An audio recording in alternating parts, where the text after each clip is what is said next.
ask you a question? What do you have? Go ahead. No, that's enough. Go ahead. Can I ask? But that wasn't my question. The problem is you don't write the truth. So, as far as I'm concerned, I want to go to the next Can I one. ask you a question about? No, not CNN, please. Go ahead. The White House has not responded to these allegations. I told you. CNN is fake news. Don't talk to me. Go ahead, please. But he says he was retaliated against, and that's why he was removed from his job. Do you have a response to that? Okay, next question. Mr. President, I have to hire a spokesperson just so that Elon Musk doesn't put out tweets that then confuse federal workers. Are my press briefings not good enough for you, Jackie? You're going to see some young faces in the next Trump administration. The president-elect announced his press secretary is going to be Karoline Leavitt. She is just 27 years old. She was a press secretary for his campaign. She was a fierce fighter and defender of his, both on the airwaves, going on all the different shows, and behind the scenes working with the press. So no surprise that he picked her. She was also a super young candidate not so long ago. In the 2022 midterms, she ran for Congress in her home state of New Hampshire. She did not succeed and then went on to work for the Trump campaign. And she's part of that new generation that was actually a big reason why Trump won the election. He won the youth vote by a way bigger margin than most Republicans have in recent years. And now he's bringing those new faces into his next administration. Now, before I take questions, I would like to address an extremely dishonest narrative that we've seen emerging over the past few days. Many outlets in this room have been fear-mongering the American people into believing there is a constitutional crisis taking place here at the White House. I've been hearing those words a lot lately. But in fact, the real constitutional crisis is taking place within our judicial branch, where district court judges in liberal districts across the country are abusing their power to unilaterally block President Trump's basic executive authority. Sure. So U.S. consumer confidence fell this month, the most since August of 2021. What is your message for Americans who are concerned about the impact of things such as tariffs on prices? Yeah, sure. Well, thank you for that question. It's obviously an important one. The president campaigned on reigniting the Trump economy and fixing the mess that was created by the previous administration in this country, and they must be held accountable. And something different. There is now a member of the European Parliament from France who does not think the U.S. represents the values of the Statue of Liberty anymore. They want the Statue of Liberty back. So is President Trump going to send the Statue of Liberty back to France? Absolutely not.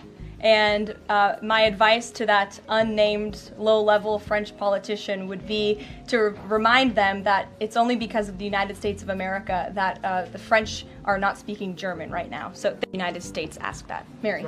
Hey, thanks, Caroline. I wanted to ask about this video that I saw this morning set to the tune of, I believe, Closing Time, about deportations of illegal migrants. What's the strategy behind the White House's videos they've been putting out on this, and can you kind of talk us through the thinking on these videos? Sure. We are unafraid to message effectively what the president is doing on a daily basis to make our communities safer. And the specific video you referenced, I think it sums up our immigration policy pretty well. You don't have to go home, but you can't stay here. Go ahead. Without his consent or knowledge. And that's not just the president or me raising those questions, Caitlin. According to the New York Post, there are Biden officials from the previous White House who raised those questions and wondered if the president was even consulted about his legally binding signature being signed onto documents. And so I think it's a question that everybody in this room should be looking into, because certainly that would propose perhaps criminal or illegal behavior if staff members were signing the president of the United States autograph without his consent. Biden is on the record talking about issuing preemptive pardons to these people. But was he aware of his signature being used on every single pardon? That's a question you should ask the Biden White House. Is there any evidence on that he wasn't aware of it? You're a reporter. You should find to the woman in the purple, because I saw you were making a face at my previous answer. So what's going on? Well, actually, I have a couple of questions. At the core of pro-Palestinian protests on college campuses and elsewhere is a demand to end the war in Gaza, a goal that this administration actually supports and has pursued. So why has this not been acknowledged or highlighted even? Because these colleges in these protests have again put out Hamas propaganda. The only reason Democrats have changed their minds on Tesla is because Elon Musk changed his mind on Donald Trump. That's the bottom line. I know AOC, for instance, used to drive a Tesla. I'm not sure if she still does. If she still does, it's because she knows it's a great American-made product. And that's why President Trump was proud to review some of those models at the White House yesterday. He ultimately went with the red sports model. It's actually sitting at West Exec right here at the White House now. But as you said, the president purchased the Cybertruck for his granddaughter, which is a very nice gesture. He campaigned on no taxes on tips, no taxes on overtime, no taxes on Social Security benefits. He is committed to all three of those things, and he expects Congress to pass them later this year. I'm sorry, have you ever paid a tariff? Because I have. They don't get charged on foreign companies, they get charged on the importers. And ultimately, when we have fair and balanced trade, which the American people have not seen in decades, as I said at the beginning, revenues will stay here, wages will go up, and our country will be made wealthy again. And I think it's insulting that you are trying to test my knowledge of economics and the decisions that this president has made. I'm now regret giving a question to the Associated Press. Past 4 years, we've seen the Biden administration spend money like drunken sailors. It's a big reason we've had an inflation crisis in this country, and it's incumbent upon this administration to make sure, again, that every penny is being accounted for honestly. Why impose this pause with so little notice? Why not give organizations more time to plan for the fact that they are about to lose, in some cases, really crucial federal funding, at least for a period of time? There was notice. It was the executive order that the president signed. There's also a freeze on hiring, as you know, a regulatory freeze, and there's also a freeze on foreign aid. And this is, again, incredibly important to ensure that this administration is taking into consideration how hard the American people are working. And their tax dollars actually matter to this administration. You know, just during this pause, DOGE and OMB have actually found that there was $37 million that was about to go out the door to the World Health Organization, which is an organization, as you all know, that President Trump, with the swipe of his pen in that executive order, is no longer wants the United States to be a part of. So that wouldn't be in line with the president's agenda. DOGE and OMB also found that there was about to be 50 million taxpayer dollars that... Are any officials here preparing to fight Democratic lawmakers in the streets? Absolutely not. So some of these, thanks for the question. Some elected Democrats are so steamed about DOGE. Congresswoman LaMonica McIver says we are at war. Ilhan Omar says we might actually see somebody get killed. And Chris Van Hollen says we have to fight this in the Congress. We have to fight this in the streets. So what now? And may I just point out, if you heard that type of violent, enticing rhetoric from our side of the aisle, from Republican leaders on Capitol Hill, I think there would be a lot more outrage in this room today. It's unacceptable, the comments that have been made by these Democrat leaders, and frankly, they don't even know what they're talking about. Because President Trump was elected with a mandate from the American people to make this government more efficient. He campaigned across this country with Elon Musk, vowing that Elon was going to head up the Department of Government Efficiency, and the two of them, with a great team around them, were going to look at the receipts of this federal government and ensure it's accountable to American taxpayers. That's all that is happening here, and for Democrat officials to incite violence and encourage Americans to take to the streets is incredibly alarming, and they should be held accountable for that rhetoric. It sounds like something that they're most concerned about is DOGE engineers with access to Treasury systems. Can you clarify, do the DOGE engineers have read-only access in these systems, so they are not allowed to write new code? They are. Of the 3,500 arrests ICE has made so far since President Trump came back into office, can you just tell us the numbers? How many have a criminal record versus those who are just in the country illegally? All of them, because they illegally broke our nation's laws, and therefore they are criminals as far as this administration goes. I know the last administration didn't see it that way, so it's a big culture shift in our nation to view someone who breaks our immigration laws as a criminal, but that's exactly what they are. Can you kind of point at the worst first? They all have a criminal record? And welcome to the briefing If they broke our nation's laws, yes, they are a criminal, yes. Snoop Dogg.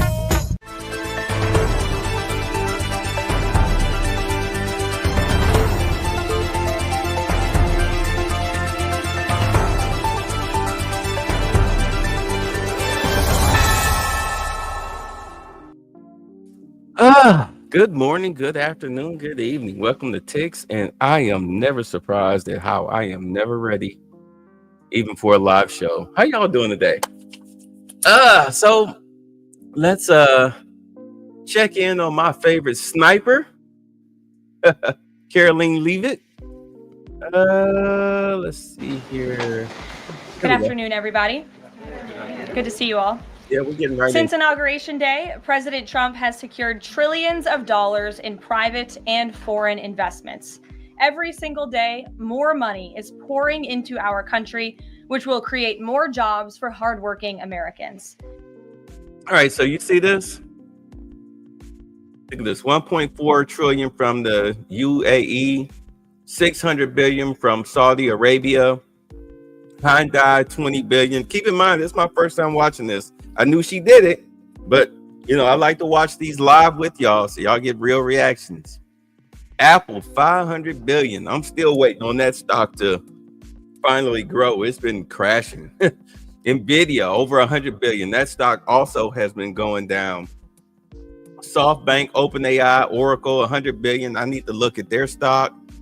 Hyundai, of course, Taiwan Semiconductor Manufacturing Company 100 billion. Johnson & Johnson 55 billion. CMA CGM Group 20 billion. Eli Lilly 27 billion. Merck 1 billion. And GE Aerospace $1 billion. Now, for those of you who are familiar, if you've been paying attention to the channel, I'll post the little AI videos, the quick little less than 10-minute stories with videos that go behind it to prove what I'm saying with the source below it. Yeah, these gold cards that Trump has put out on the table to be sold, they're being sold. This is why I say, if you want to take advantage of the Democrats who are just spiraling, Jasmine Crockett, AOC, Bernie Sanders is doing them no favors. I mean, you have to pay for people to show up at your rallies and protests. These companies that are coming over from overseas or that are here now, if you can get them to come to your district and fill up these warehouses, empty office space buildings, these distribution centers, if you can get them into your district to fulfill these jobs, sign these leases, you take a copy of that lease. Of course, you black out all of the pertinent information and whatnot. And then you start, I'm like, you have a social media team, follow you. You know, you're doing the handshakes, you're in the meetings, you're getting a deal signed. You take yourself to a Joe Rogan, who else? Whoever has a podcast, whoever will have you put the videos out, sit and talk with them. Like, yes, look, I'm bringing jobs to my district, et cetera, et cetera, et cetera. These are the leases you hold up. Those leases are your in-hand receipts. Do you understand? Those are your golden tickets to congressional seats. Do you understand? Do you understand? Leases are your golden tickets to the seats in the primaries coming up in 2026. This is your shot. At any rate, the money is starting to pour into the country. Back into the country. So let's go. So by the way, for those people who have lost their government jobs, these people right here on this list are now hiring. So you need to start putting in your applications, your resumes. Yes, I know how to work this system, that system. I'm familiar with this. I'm familiar with that. I worked for the government this many years. I'm familiar with their systems. I mean, this is all about hustle. It's not about you collecting a government welfare check as under the guise of a job. You know, in the private sector, they expect results. So it's a dog-eat-dog world, and may the best dog win. Let's go. Today, Schneider Electric pledged to invest more than $700 million in the United States to boost American energy infrastructure and AI. On Monday, Hyundai announced a $20 billion investment in the United States, including $5.8 billion for a new steel plant in Louisiana, which will create nearly 1,500 high-paying jobs. President Trump is truly turning America back into a manufacturing superpower. Yesterday, President Trump marked National Medal of Honor Day by meeting with 21 of our nation's bravest heroes and incredible patriots who have been awarded the highest military honor. Beautiful picture. The president also signed a historic executive order to protect the integrity of American elections by strengthening voter citizenship verification and banning foreign nationals from interfering in U.S. elections. These are the common sense solutions that only Democrats could oppose. But voters deserve elections they can trust, and critical confidence is being restored thanks to President Trump's leadership. Later this afternoon in the East Room, President Trump will mark Women's History Month by honoring the exceptional women around our country, including the highly talented women in his administration and his cabinet. And on an additional scheduling update, the president will hold a press conference in the Oval Office today at 4:00 p.m. to announce tariffs on the auto industry. And I will leave that to him to make that announcement later. That 30 days are up. Unfortunately, all of this good is happening for our country. This administration is working hard on behalf of the American public every day, but the mainstream media continues to be focused on a sensationalized story from the failing Atlantic magazine that is falling apart by the hour. Yes, Here are the facts.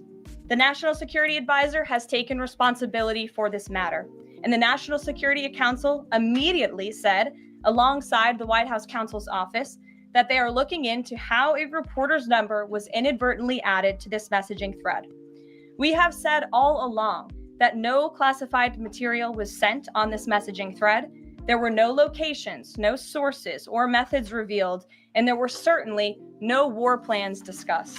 Turns out the Atlantic has even admitted this themselves. Yeah. Their release of these internal messages validates the truth, which we have been saying all along. If this story proves anything, it proves that Democrats and their propagandists in the mainstream media know how to fabricate, orchestrate, and disseminate a misinformation campaign quite well. And there's arguably no one in the media who loves manufacturing and pushing hoaxes more than Jeffrey Goldberg. Goldberg is an anti-Trump hater. He is a registered Democrat. Goldberg's wife is also a registered Democrat and a big Democrat donor who used to work under who? Hillary Clinton. This is the same Jeffrey Goldberg who infamously lied about weapons of mass destruction to get us into the Iraq War, which cost trillions of dollars to thousands of American soldiers. And how else has Goldberg discredited himself?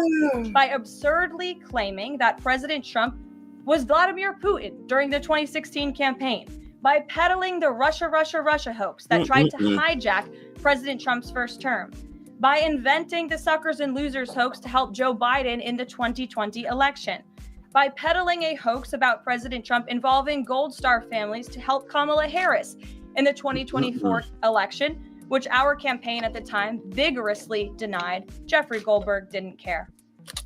By the way, as I was saying yesterday, as we spent 2 hours looking at them grilling, all right, the members of national security, Tulsi Gabbard, trying to get Kash Patel involved, the director of the Secret Service. Come to find out, like I said, Pete Hegseth, if he posted any sensitive information on that app, he would be the one that would probably have to fall on the sword. Come to find out he didn't.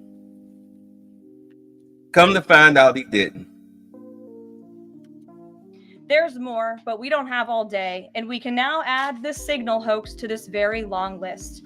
The real story here is the overwhelming success of President Trump's decisive military action against Houthi terrorists. On March 15th, President Trump ordered a series of military operations against the terrorist Houthis to defend U.S. shipping assets in the Red Sea, restore freedom of navigation for international shipping, and defend the United States from enemy threats. United States forces successfully struck dozens of targets across Houthi-controlled territory. And as a result of these actions, several Houthi leaders were killed, including the Houthi drone chief his deputy, and several of their drone experts and other key leaders. We also destroyed command and controlled facilities, weapons manufacturing facilities, and advanced weapons storage locations. And it's important to remember why this powerful action took place in the first place. Because of Joe Biden's incompetence and pathetic weakness on the world stage for years, the Houthi terrorists grew emboldened. Immediately after taking office in 2021, Joe Biden removed the Iran-backed Houthis from the foreign terrorist organization and specifically designated global terrorist list. Did anybody in this room ask the Biden administration at the time why they made such a stupid mistake? This reckless action undid the designation put in place by President Trump during his first term, and what followed was predictable and devastating. The Houthis targeted U.S. military ships and aircraft, hit commercial ships, including U.S. flagged vessels, threatened our personnel overseas, and attacked our allies in the region. This resulted in more than a year of U.S. flagged commercial ships being prevented from safely sailing through the Suez Canal, the Red Sea, and the Gulf of Aden. This had a massive negative impact on global trade of the economic security of the United States. Joe Biden was the commander-in-chief, and he sat on his hands while the United States of America was bullied and embarrassed by terrorists. In Joe Biden's defense, as we found out through many White House aides who defected from the Democratic Party, that Joe Biden wouldn't come out of the presidential home quarters till like 10 o'clock in the morning. He would watch Morning Joe, have his little coffee or whatever, get his news media from that, then question his aides on that, and they would give him all these spin stories because they were feeding Morning Joe these stories. And he'd be like, oh, okay. He'd be very forgetful. He'd do his whatever little presidential duties that the aides would bring to him. And then by 4 o'clock, he was gone back into the residential area. Mike Johnson, we did the interview with Mike Johnson. We saw the interview. Well, I videotaped. Anyway, what I'm doing now, I did with Mike Johnson, where he sat down and he said, hey, look, this is Speaker of the House. He said, I tried several times to sit down with Joe Biden to ask him about some of the policies and things that were going on, here and abroad that didn't make any sense. And his aides kept putting me off until one day I was able to sit with Biden, and he had all these aides around him looking all pensive.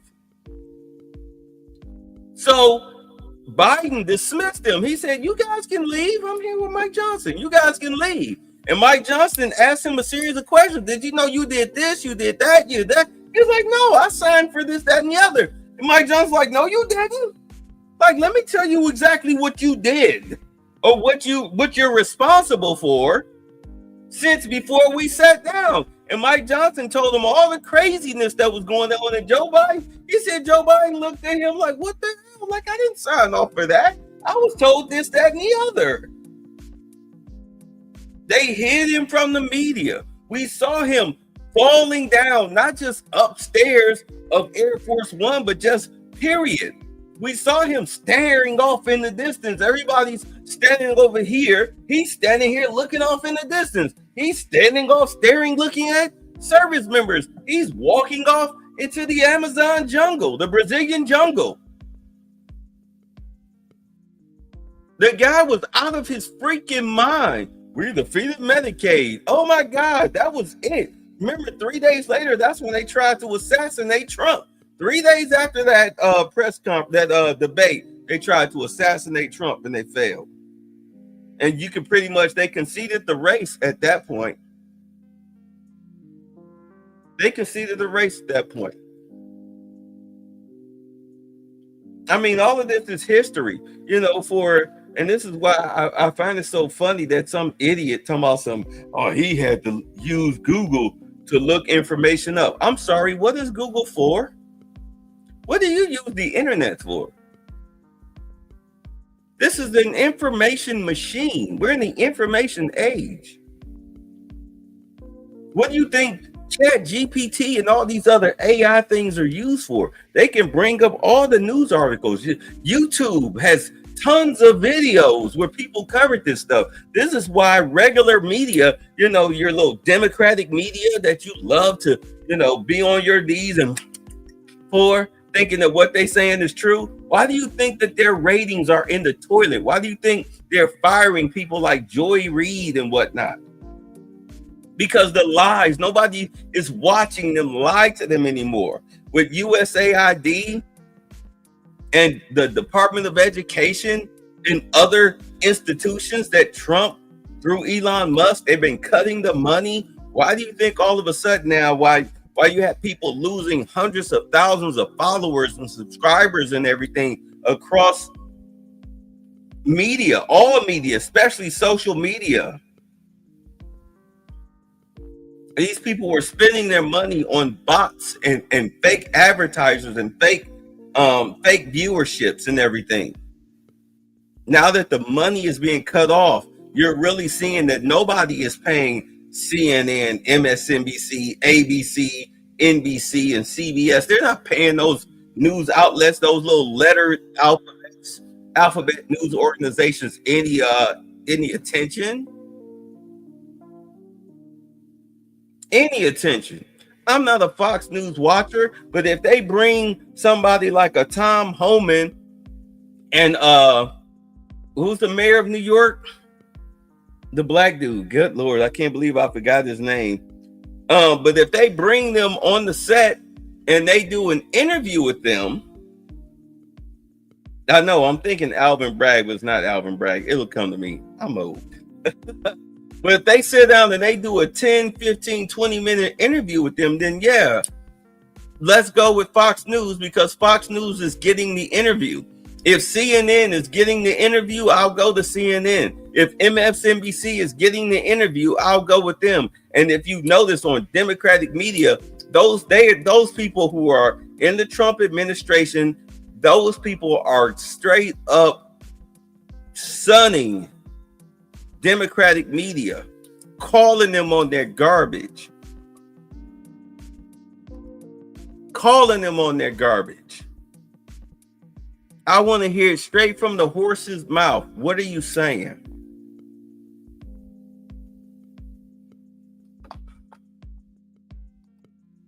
Got to use Google to look up information. Yeah, because I want to make sure I'm accurate. That's why we have computers, for information. I guess you use it for a masturbation box. I don't know. But I use it for information. Anyway, let's get back to it. President Trump and his team are putting a stop to these threats in restoring American strength around the world. The Trump peace through strength approach means no terrorist force will stop American commercial and Eric Adams, that's the mayor of New York. Sorry. I don't know why I blanked on his name. Naval vessels from freely sailing the waterways of the world. But unfortunately, this is not what the Democrats and the media want to talk about. They are focused on a coordinated campaign to try and sow chaos in this White House. And this has been the most successful first 2 months of any administration ever. We're 2 months which in. is exactly why they are doing 2 months in. We are not going to bend in the face of this insincere outrage. And here's just one example of how bad faith the Democrats' criticisms are. Democrat Senator Mark Warner is hysterical over the use of Signal, which is an approved decrypted app, in the killing of Houthi terrorists. But Senator Warner himself used Signal to work with a lobbyist for a Russian oligarch to connect with the disgraced Steele dossier author who started the Russia hoax, which Jeffrey Goldberg later reported on. How ironic. We're not going to lose focus of the bottom line, which is that Joe Biden's weakness enabled and emboldened Houthi terrorists, and President Trump's strength and resolve eliminated those terrorists. Here in our new media seat today, we have Lindsay Keith. She is the managing editor for Merit TV and serves as their White House correspondent. Merit TV launched 1 year ago and creates and distributes content across diverse platforms. We're glad to have you with us, Lindsay. Please kick us off. Thank you, Caroline. I appreciate it and this opportunity for Merit TV. 2 questions, if I may. One on Signal, one on the economy. Sure. On Signal, how comfortable is the president with what was shared so far? Wait. All right. So we got this pretty little Asian / Hawaiian chick. She back standing here in this corner. That's good. Okay, this brother looks new. We got ourselves a new brother sitting in the audience right here. All right. Okay, we got a sister sitting right next to him.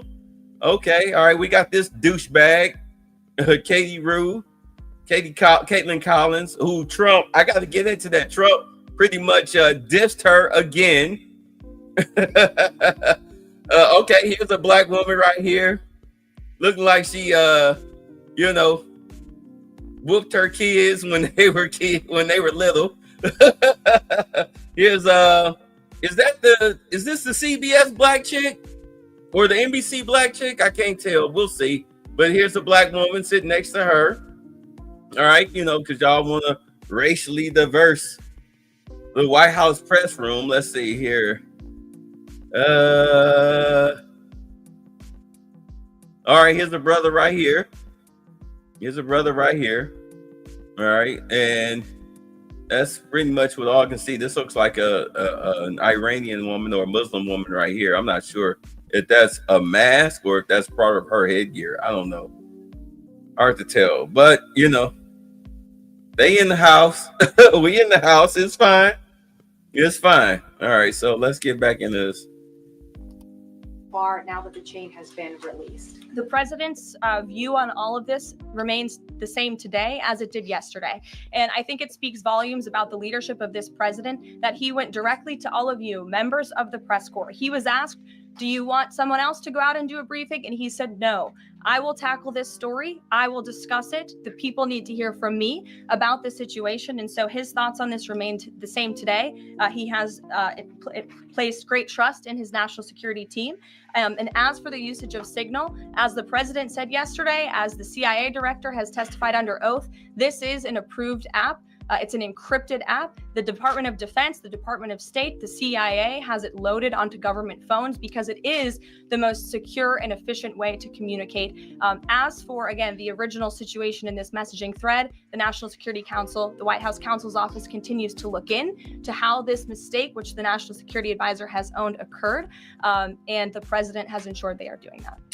All right, so it looks like really, in all honesty, with this whole Signal situation, the biggest leak is that Atlantic reporter. If it wasn't for the Atlantic reporter, we wouldn't know anything about this. So he appeared to be the security leak. And of course, he left. He left the group, although he could have stayed in the group, been super secret, and raised his profile in the Atlantic by saying sources say, because understand that as a member of the media, you're allowed to protect your sources, and your sources would have been these people in Signal. They would have been your sources. You could have been writing articles just based on what's being said in the group chat. Eventually they probably would have figured you out. But instead of being a figure of controversy right now, you could have been a main source of info. All you had to do was just be cryptic in your articles.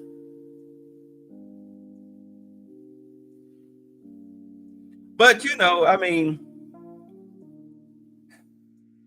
not everybody has the cojones to be a journalist. Let's just be honest. On the economy, consumer confidence hit a 4-year low this month. Can you help explain to the American people how tariffs will help them in the long run? Yeah, absolutely. And I'm grateful for the question. The American public will hear later this afternoon from the president directly on the topic of tariffs. And as you all know, April 2nd day, President Trump has proudly dubbed it Liberation Day for our country. What he means by that is it will be a day where the United States of America will no longer be ripped off by nations around this world. It will be a day where Americans finally see free and fair trade practices restored.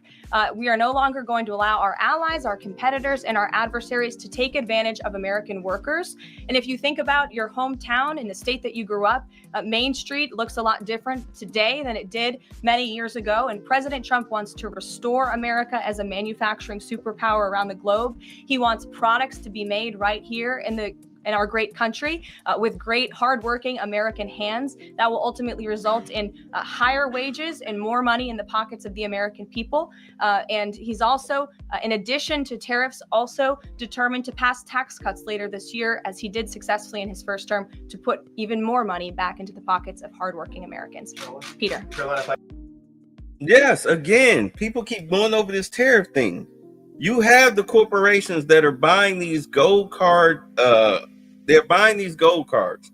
They're getting ready to set up shop here. They just need locations and the workers in order to fulfill buying these gold cards. Do you understand? This is why I say, you know, the Democrats, they're falling on their faces right now. Jasmine Crockett and AOC, they're their leaders. These goofball moron women, these moronic women.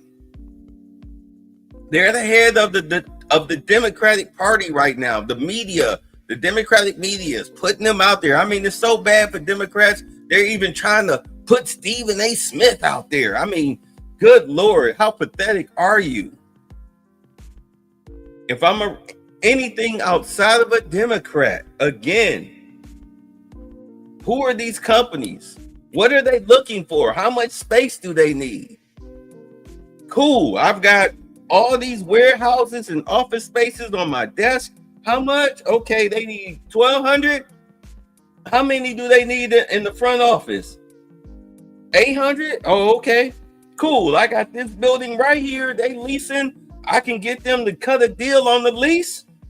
It's been empty for 4 years, 5 years. They need the people. I can get a discount on the lease here, this warehouse here. I can get a discount on this warehouse, whatever. We can get U.S. Steel to come in and retrofit it, to upgrade it. Let's go. Let's go. Let's go. Woo! You get them people jobs. That's when all of a sudden shops. But the biggest thing you have to do, though, you got to crack down on crime. You have to seriously crack down on crime. Once you do that, you can get businesses back open, like in the downtown areas, suburban areas. All right. You can get all those American businesses back. I understand that a lot of people here in America, we like to do online shopping, but some things you can't do online. You want to get grocery stores back in your area. You want to get dry cleaners back in your area. You know, fast food places, quick delivery. Like in my area, it's funny, me and my homeboy, we going to Taco Mac tomorrow after we do our little 5-mile walk. There's no Taco Mac in this area. I was saying to him last week. Matter of fact, this weekend, we was working together. I said, man, I was like, wish there was a Taco Mac in our area, man. Like, I'd be there damn near every other day. He was laughing. I was laughing. But, you know, we got to go all the way to Midtown for a Taco Mac. You bring businesses back. You start flooding the area. People in the areas, in this area, start making more money. I mean, it's a suburban area, but you can tell this is a workers' area. You bring manufacturing jobs back into Atlanta, especially on the outskirts, near 285 or whatnot. Man, look, that's when you start getting chain restaurants. They start filling up spaces. They take up the void. They fill up the void. We already got gas stations out here, not a problem.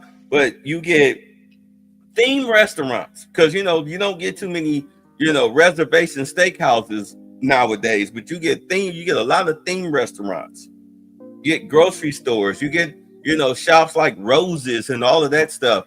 All of those little stores that people who just have extra income looking to screw off.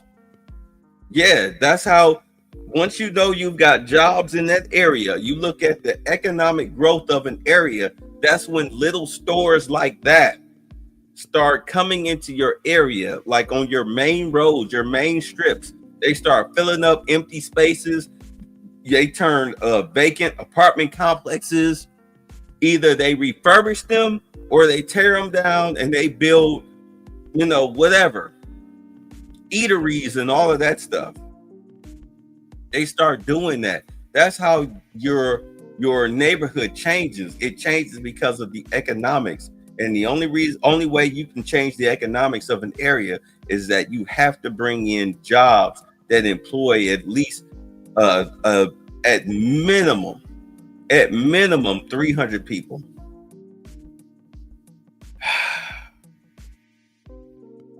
But I mean, what do I know?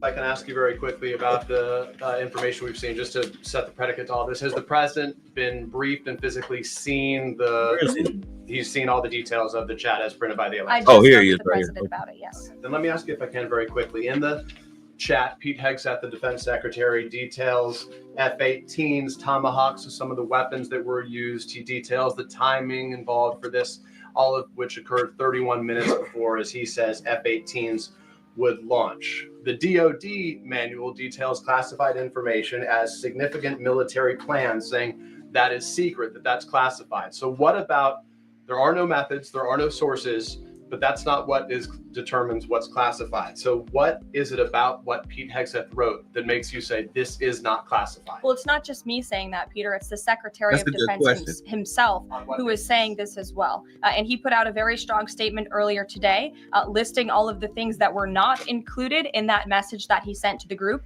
And again, this message, there was no classified information transmitted. There were no war plans discussed. Why did the Atlantic downgrade their allegation about war plans to attack plans? They're now playing word games because they know this was sensationalist spin from a reporter who is well known for doing this. We have said all along no war plans were discussed, no classified material was sent. You have the Secretary of Defense saying that. You have the director of the CIA, the director of National Intelligence, the FBI director, all testifying to that under oath, and they should be trusted with that. To be clear, right, because your Secretary of Defense is really your buck stops here guy, you know, as far as below the president. So if your Secretary of Defense is looking at like, well, okay, I mean, yeah, you know, it was some things that, you know, maybe shouldn't have been put in here, but it didn't compromise anything, then that's it. And again, like I said, if that Atlantic guy, that Atlantic quote unquote reporter, if he was a real journalist, then he would have been quiet.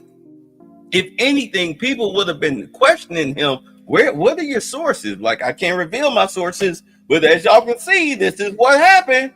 I wrote about it, and this is what happened. As y'all can, the evidence is there. He would mum's the word, but he blew it because, you know, he's not a journalist. He's a quote unquote reporter.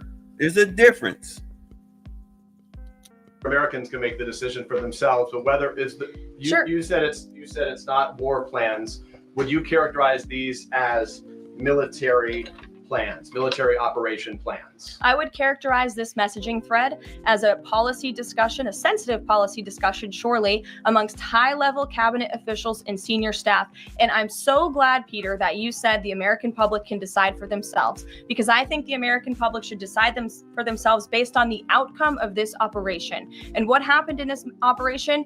Terrorists that were allowed to run wild by the Biden administration were killed because of the direction and the determination of this president and his team. And this message also shows, this messaging thread also proved that President Trump has an incredibly dynamic team who is working incredibly hard, flying all over the world to secure world peace and to fix up the foreign policy crises that the previous administration left for this team to inherit. So to be clear, we all in this room and around the country would agree that we're glad no American service members were harmed, and we're glad that the mission was a success. We'll stipulate that, but the president said that Pete Hegseth said none of this was classified. So given the president has seen it now, and given the president understands that significant military plans are deemed classified as secret, how does the president view none of this, which details times and weapons and more, as being not classified? I've already been asked and answered this question. The president's thoughts on this remain the same today as they were yesterday, as well as the Secretary of Defense. This question has been asked and answered. There was no classified material discussed. Jackie. Thank you. Go ahead, Jackie. Thank you, Caroline. So why aren't Here she go. launch times on a mission strike classified? Again, I would defer you to the Secretary of Defense's statement he put out this morning. There were various reasons he listed, things that were not included in that messaging thread that were not classified. And again, going back to the American public, do you trust the Secretary of Defense, who was nominated for this role, voted by the United States Senate into this role, who has served in combat, honorably served our nation in uniform? Or do you trust Jeffrey Goldberg, who is a registered Democrat and an anti-Trump sensationalist reporter? This president and this national security team are putting our national security and the American people first. We are restoring American strength around the world, and the results of this operation speak for themselves. Putting aside Jeffrey Goldberg, though, just for... I have to admit, all right, setting all of this stuff aside for a hot second, let's look at the fashion aspect. When you have to wear, okay, this is the photographer in me coming out. When you want to stand out in your outfit, as her, she's just a basic blonde, right? Just a basic blonde. But she's got this red, she's wearing a red pantsuit. She got the cross, little necklace, little jewelry. She's showing a lot of skin with the low cut top, but not cleavage. All right. So it's professional enough. But if you notice, she's also got the red nail polish. And if I'm not mistaken, let me see here. Okay, well, her shoes are trash. These shoes are trash. This is her right here. Her shoes are trash. She should have wore some red stilettos. All right. She should have wore some red stilettos to really, really compliment her outfit.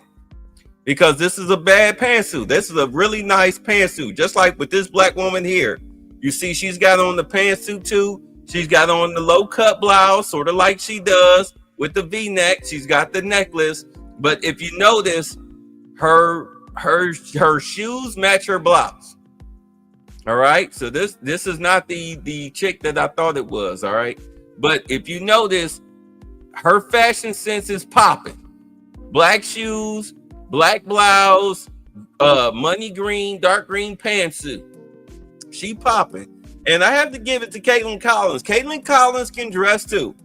She may be a moron, an agitating, irritating troll of a moron, but Caitlin Collins can dress too. It looks like this woman right here, she's popping too. She doesn't have the low cut. Caitlin Collins, you see, she's got the low cut blouse with the jewelry. All right. But you know that her shoes are probably black. She's wearing the black heel, just like this black woman. You wearing a black heel. This woman right here, if we could probably get a good look at her, I guarantee you she's either wearing a black or a burgundy heel. This is where she's screwing up. She's not. Her shoes are terrible. Terrible. You see this white woman right here? She's wearing the black little flower, but she's got the black stockings with the black shoes. You know what I'm saying? She's popping. I don't know what the hell grandma right here is wearing, a sweater. Something like this sweater is not matching her striped turtleneck. What are you getting from your closet? You see the brother right here? He's got on like a muted color suit jacket, but his shirt and tie combo is popping. His pie it's like the shirt and the tie are the same color, but the tie is a little bit more vibrant of a color. The brother is popping. I know I'm just critiquing. I'm critiquing. But I can't help but notice this. I'm just jazzing up the press conference. But this guy right here, he looked like he like a Phil Urich from Spider-Man. He's just wearing the dress coat with a tie, white shirt. He's not even really trying to match. He's just being a reporter along with a lot of these other people. This guy probably looked like he's either from California or Miami as far as with his little colors and everything, bright colors. You find that people in hot climates, they wear bright colors, in order to keep the heat off. But yeah, it's just something I noticed. Anyway, let's get back to it.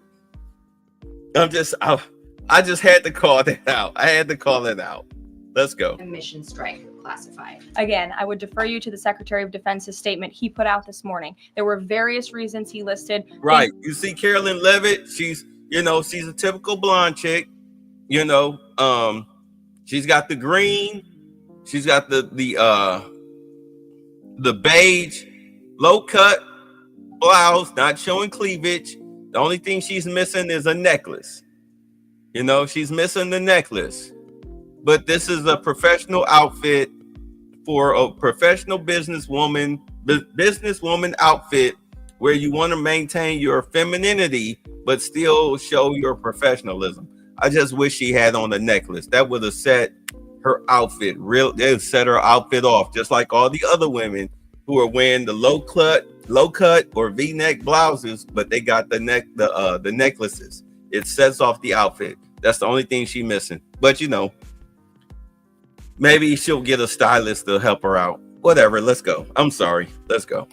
Things that were not included in that messaging thread, that were not classified. And again, going back to the American public, do you trust the Secretary of Defense, who was nominated for this role, voted by the United States Senate into this role, who has served in combat, honorably served our nation in uniform? Or do you trust Jeffrey Goldberg, who is a registered Democrat and an anti-Trump sensationalist reporter? This president and this national security team are putting our national security and the American people first. We are restoring American strength around the world, and the results of this operation speak for themselves. I guess Jeffrey Goldberg, though, just for American service members who are going to have to carry out these missions in the future, what I guess the message that's coming from the response to all this that we're hearing is that nothing sensitive happened, and I guess the logical conclusion of that is that if these messages had gone out publicly prior to the launch, that wouldn't have been a risk to service members. I don't know that they're comfortable with that. So can you explain,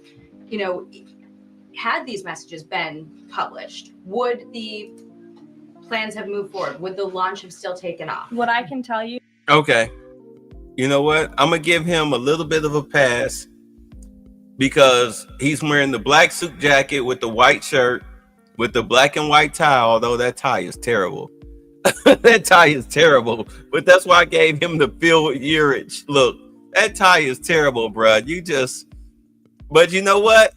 I can't be mad at him for his fashion sense because he's not there to look pretty like this unmarried woman is because she doesn't have a wedding ring on. He's not trying to be attractive like this woman is. He's there to do his job. So I'll give him a pass. But at least he's trying. Okay, at least he's trying. Now that I see it up close, I'll give him a pass because he's trying. But back to the story. Had these messages been published, would the plans have moved forward? Would the launch have still taken off? What I can tell you is that the president, as the commander-in-chief of our United States Armed Forces, and Secretary Pete Hegseth, who is an incredible man and a warfighter himself, take the lives of our American service members with the utmost responsibility, and they would never do anything intentionally to put their lives at risk. And again, they are working hard on that every single day, and we are protecting our service members while also restoring peace throughout this globe. It's something the previous administration has not done. And I would just add one more point.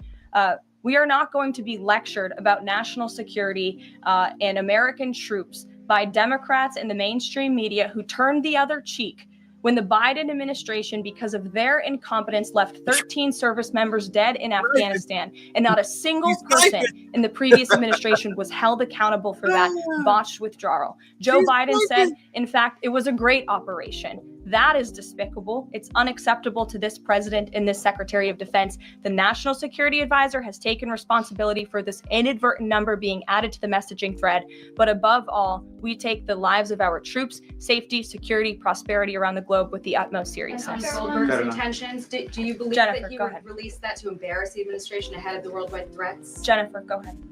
Given what you Oh, said wow. about You just kept that? She just ignored that chick. She ignored that chick. She looking like what you gonna do? She got that. What you gonna do about it face? This is why I love her press conferences. This is why I love covering her. This woman is vicious. She is vicious. Do you understand? She is vicious. Ooh, she vicious. Let's go. The president's trust in his national security team. Can you say definitively that no one will lose their jobs? No one will lose their job at all because of this signal situation. What I can say definitively is what I just spoke to the president about, and he continues to have confidence in his national security team.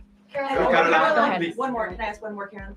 On the targets in Yemen on March 15th, can you say were 100% of the targets that were planned for March 15th, were they all destroyed? Because that would be an indication if some of them were moved, but they were not all hit, that maybe perhaps some of the enemies were able to get some of the information in that signal. What I can say about the operation is what the Department of Defense has put out there. I would refer to them for any further operational details. But there have been more than 100 strikes conducted against Houthi targets, and they have hit key Houthi leaders, air defense systems, command and control nodes, headquarters, weapons manufacturing and storage facilities.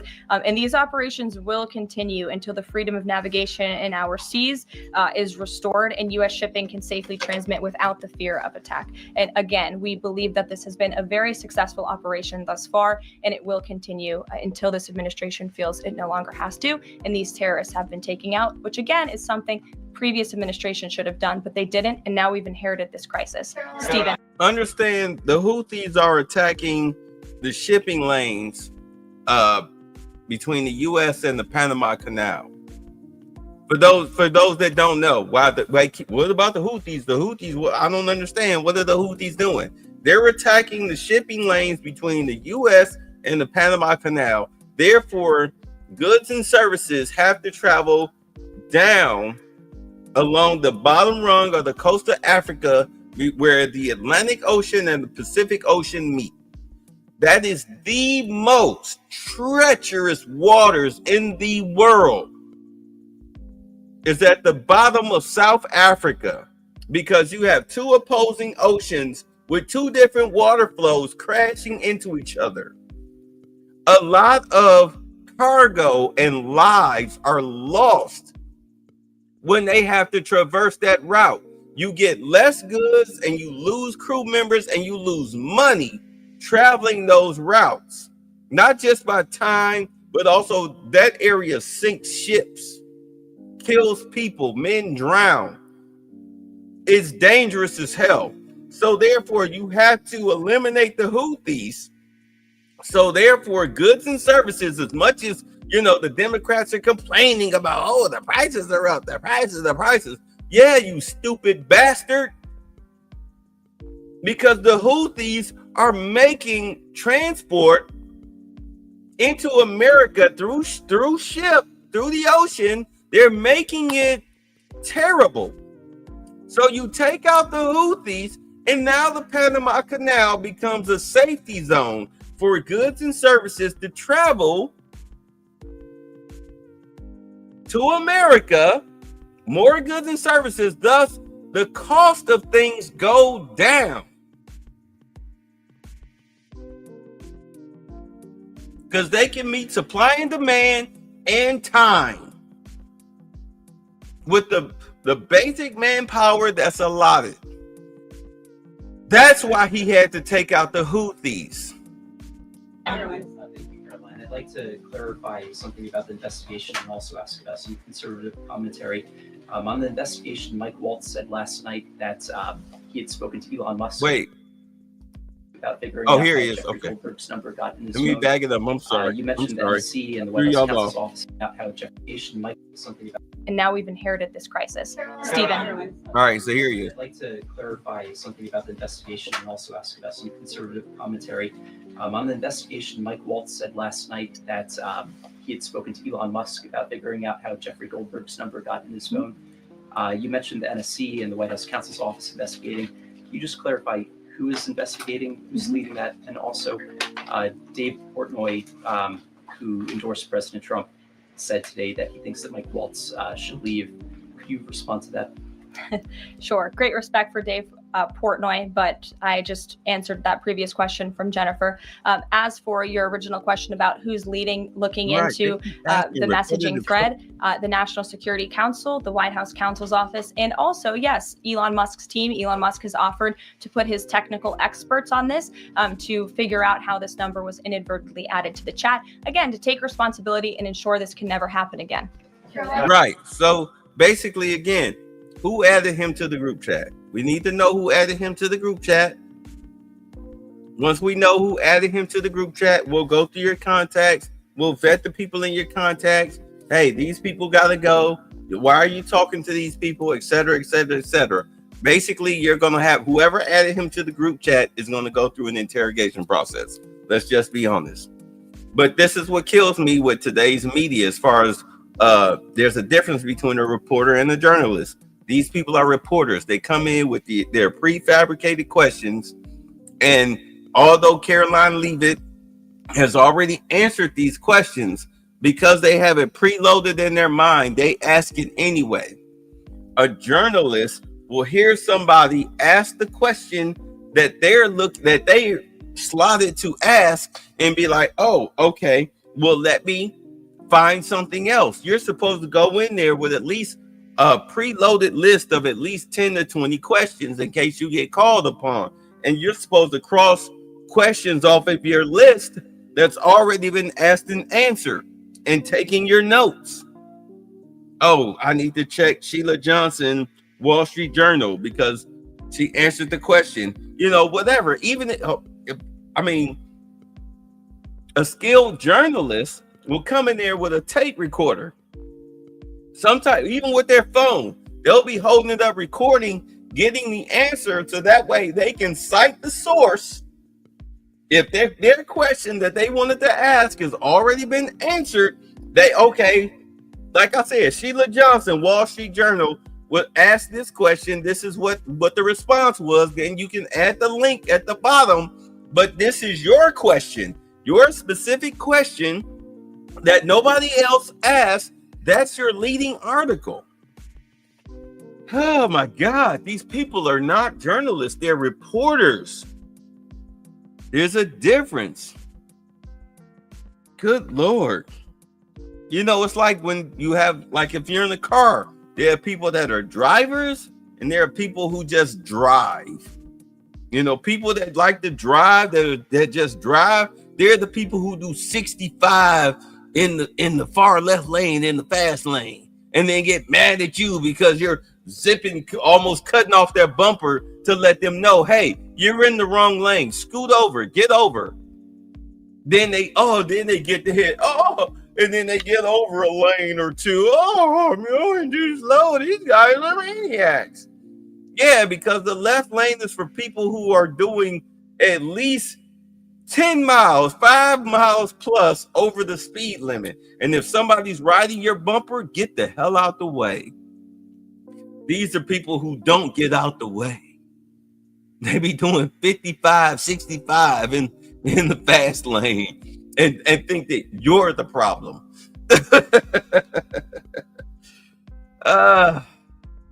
Sorry, I'm just breaking it down as best as I can to the layman. Let's go. I have two questions. One on a follow-up on something you just said. But since we have these messages released, and you said that the president has now personally reviewed them, in the chat, Katie. At one point, Pete Hegseth wrote 14-15 strike drones on target, and in all caps, he said, "This is when the first bombs will definitely drop." Does the president feel that he was misled by his national security advisors, whoever it was that told him there was no classified information in there, now that he's seen these messages? I've now been asked and answered this question 3 times by the both of you, and I've given you my answer. The president feels the same today as he did yesterday. Okay, Philip. I might follow up on what you had just said. No, go ahead, Philip. I have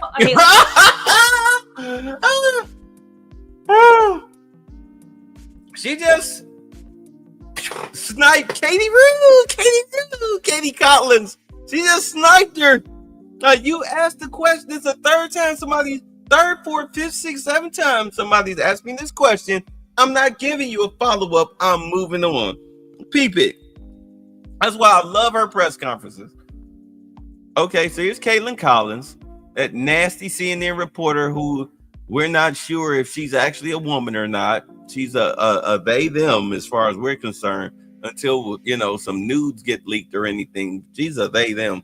We're not sure if she's a female or if they are female or not. But pay attention to what she said. And you know what, Simeon, this is why I always lead the show with how I lead it, with morning, afternoon, evening, wherever this video finds you.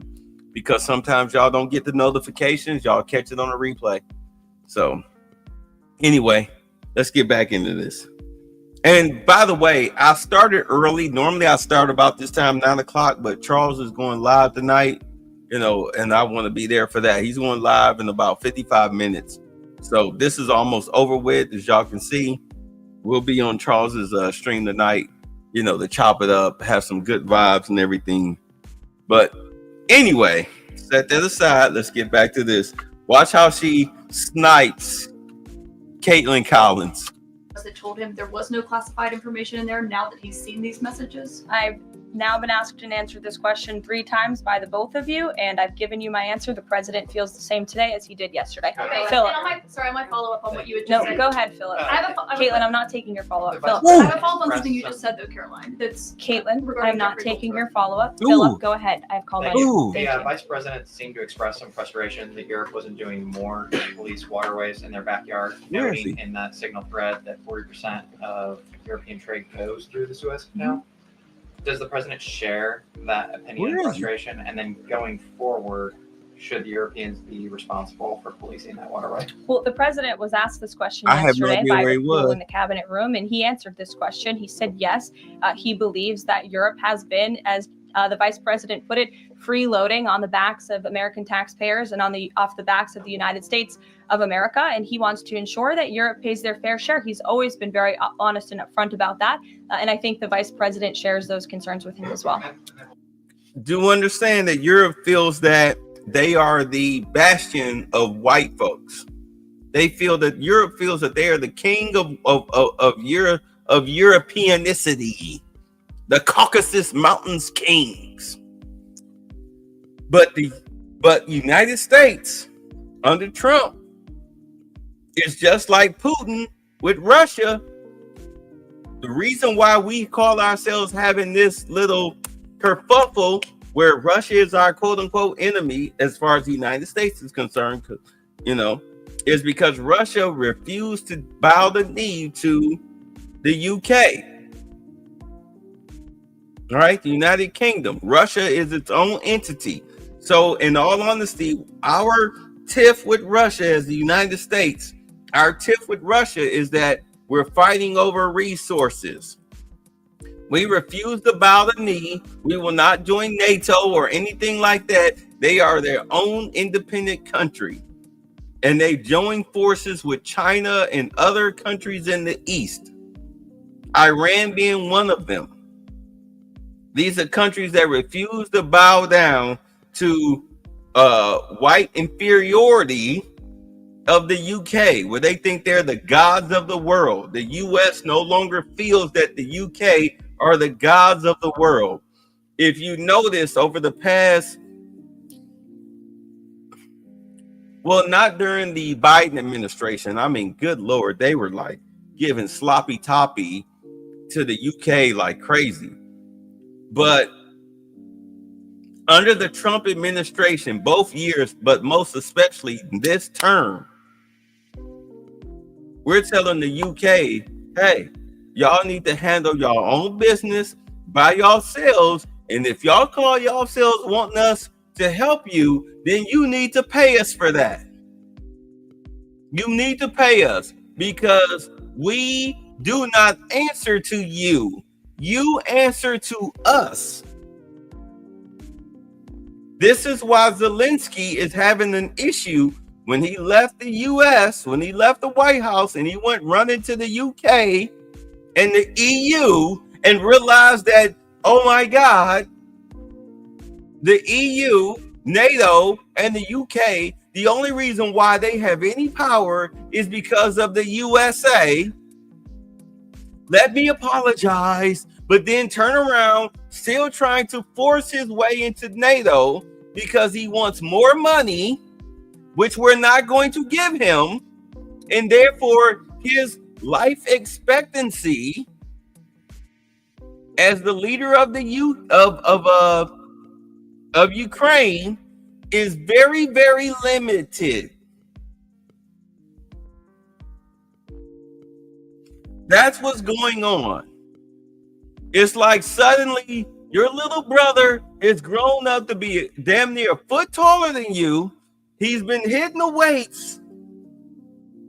And now you think that, all this time you've been putting him in headlocks and giving him noogies and him not doing anything. Now you call yourself trying to put him in a headlock and he puts you off. Like, man, get the F up off me.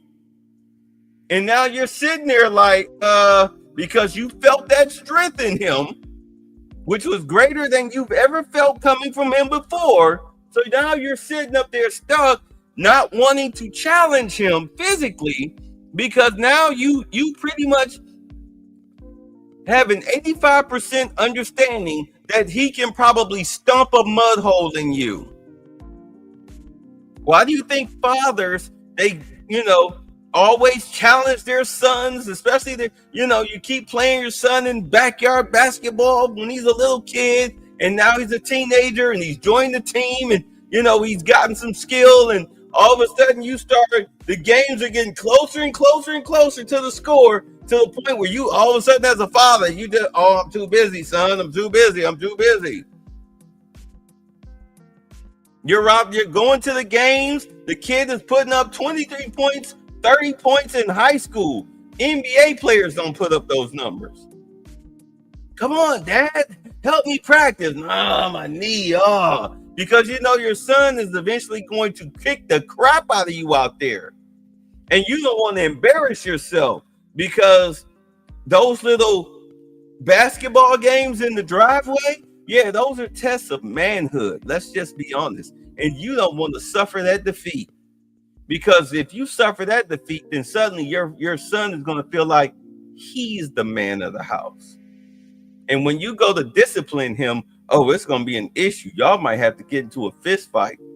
And there's a good chance that he might whoop your tail. But you don't want to take that chance. You don't want to run that risk. So you keep putting that game off and putting that game off and putting that game off. You probably never play him again. That's the way America and the UK is right now, especially with the EU and NATO. They know without the US, you're done. You're done. You pretty much the cellmate that's biting the pillow, hoping that he, finishes quick.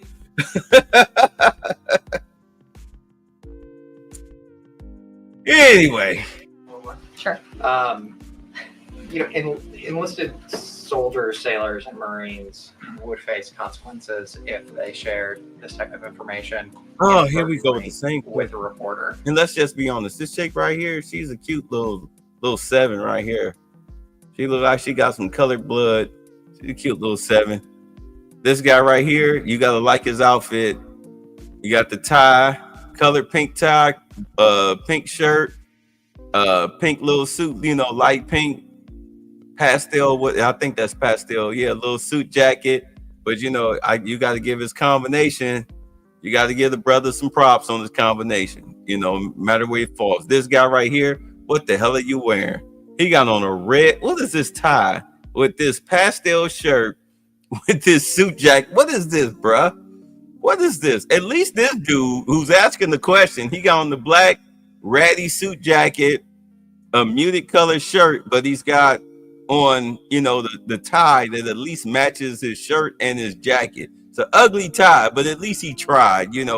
He might be he's a reporter. He might not be a real journalist, but he's a reporter.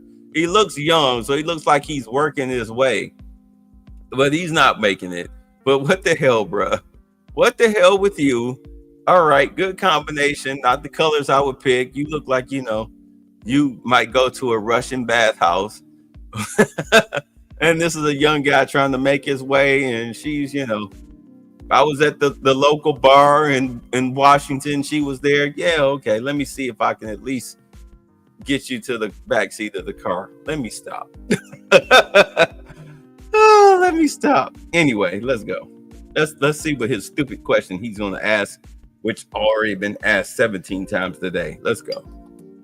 Can you tell us more why the president is so willing to give Mike Waltz a mulligan here? Again, I have now been asked and answered the same question using different language multiple times. If anybody has another question, there's a lot of different things going on in the world.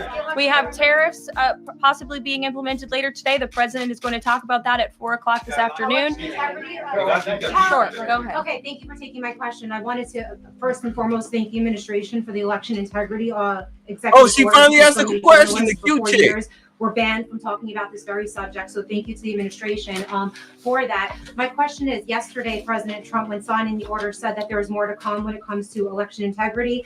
Would that include same-day voting and hand-counted paper ballots? And why are Democrats so against election integrity measures like obviously proof of citizenship when it comes to voting in a United States election? Well, it's a very good question. You'll have to ask the Democrats why they're against so many common sense things, not just mandating voter ID. Why are they against men and women's sports? Why are they against deporting foreign terrorists from American soil who have been designated a foreign terrorist organization? I'm referring to Tren de Aragua. As for the election integrity executive order that the president signed yesterday, this is in an effort to restore trust in American elections. There were more than 10 steps taken, 10 executive actions taken throughout this one order. It directs the department or the attorney general rather in Homeland Security to prevent non-citizens from any involvement in administering elections. There's also another host of actions. We can provide the fact sheet for you, but it's a very strong election integrity executive order. And the president would also like to see Congress do something about this very important issue. Thank you for asking a different question. California 8. Okay. Thank you. She finally asked a different question. But as far as the election integrity, it needed to be done. Either you needed to do a whole electronic ballot where you could match people's social security numbers to their IDs, or you needed to go paper ballots. But either rate, no matter how you did it, you needed to, like, she is also a dime. Yeah, she is. She's nice. She's a California 8. You needed to find a way to make sure that whoever was voting, there was verification that this was the person that was actually voting. If you couldn't do that, then your elections were compromised. They were compromised. I mean, think about it. Joe Biden got 80 million votes. Who else? Nobody else in the history of elections got 80 million votes. So you already knew that, things were not up to par. So, whatever. Sure, go ahead. Caroline, the Republicans and Democrats alike have been expressing some concern about the frequency with which senior Trump officials have been using this Signal app.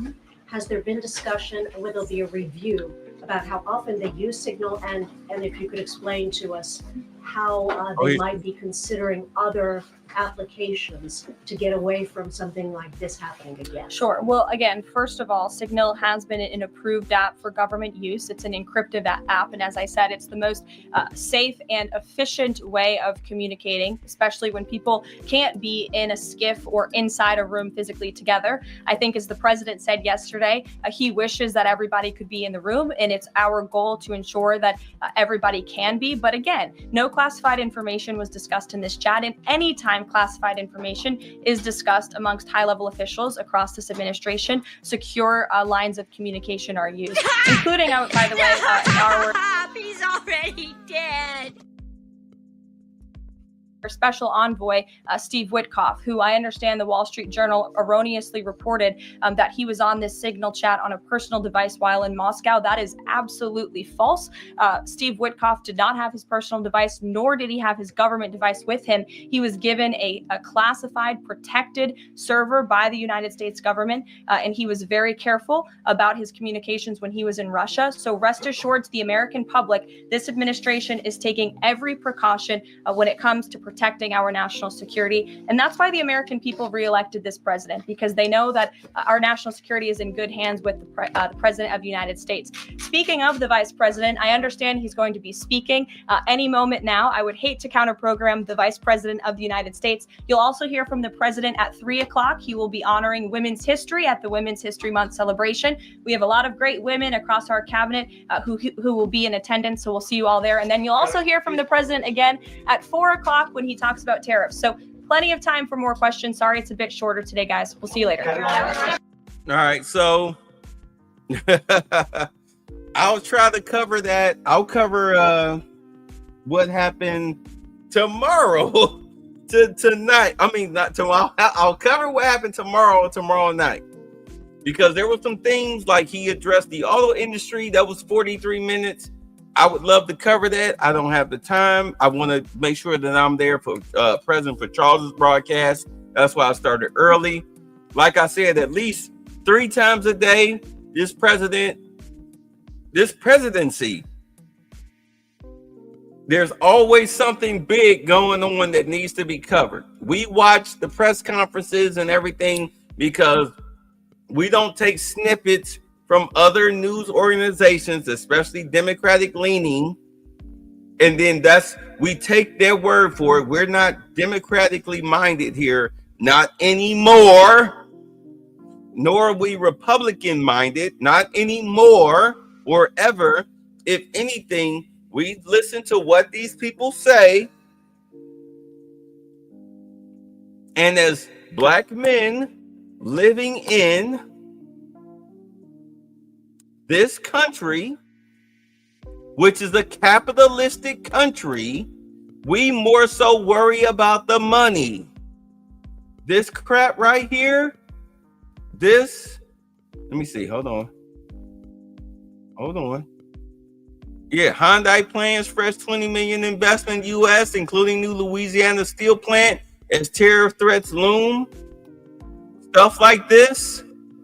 As Black men, you want to call yourselves if you want to not blame everything bad that happens to you, especially your own personal poverty, if you want to stop blaming white folks for why you're a failure, this is where we are. These are your companies. This is where your money sits. That whole Boondocks where Riley was talking about, racism this and racism that and oppression this and oppression that, and they were all standing around clapping. And then he came to the realization these people don't care what I have to say because they're rich. Yes, this is how you get there. There were a lot of Black men. I'll never forget this. There were a lot of Black men after Trump's first term that were saying, yeah, I made a lot of money when Trump was president. It's because they invested in stocks. Trump is a businessman. He's all about the money. The money is in investing in companies. It's in stocks. This is where you need to sit. You sitting around bitching, moaning, whining, and complaining about racism and this sounds like Fox News. You dumb Negro. You'll forever be poor and desolate if you blame your failures, your inactivity, because you're so frozen. White people. You need to Sun Tzu, The Art of War. The enemy of your enemy is your friend. The Democrats are not your friend because they're not the enemy of your enemy, you moron. The Democrats are your enemy. The Republican Party, as a Black man, is they may be your enemy, quote unquote, as far as you're concerned. But this is the enemy of your enemy, because the Democratic Party is your biggest enemy. This administration that's going on right now, this Republican administration, is your friend. They are your friends. Because they're telling you, they're putting the money in your face. They're putting the money in your face. They're telling you, here, these are the companies you need to invest in. You know what I did today? I invested in Tesla and a couple other companies after closing time. Once everything was set, the market cap was set at the end of closing time, I dumped $500 worth of stock into companies that I know that are on their way up.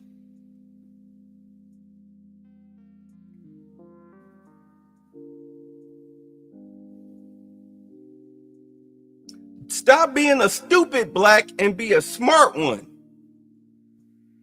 You want to be a dumb black? Go out and vandalize a Tesla and spend a minimum of 5 years in butt-pounding jail. Go ahead, since you know the Democrats are your friend, since you think Jasmine Crockett with her loud and wrong ghetto self is speaking to you. She fits your low IQ ideology. You go right ahead. I'm talking to black people with a freaking half of a brain cell in their head at the very least that want to get out of their conditions. Prime example. Right now, this very second, my car is at the shop. The guy called me. Oh, it's going to cost you about $1,200 to get this fixed. Okay, go ahead. I got the money to spend on getting my car fixed. How do you think the money came about? I mean, outside of the stocks, but I'm not worried about it. I want my black men, my brothers. Y'all are my brothers. I don't need that egocentric bull crap going on with y'all. You know, I need for y'all to understand that I'm here to help you. I'm not your enemy. I'm here to help you. You want to be at a point where a mechanic tells you $1,200 and you be like, oh, okay, go ahead. You sure? Yeah, go ahead. What? I got the bread. You want to be at that point? This is why I'm here. I'm here for you. Screw all that. What? The Republicans are racist. Bruh, look at these numbers. Look at these numbers. I'm sorry. Is money racist? Is money racist? Is greenbacks, money, bread, cash, capital, is it racist to be paid? No? Well, then get paid. This is your opportunity. Ah.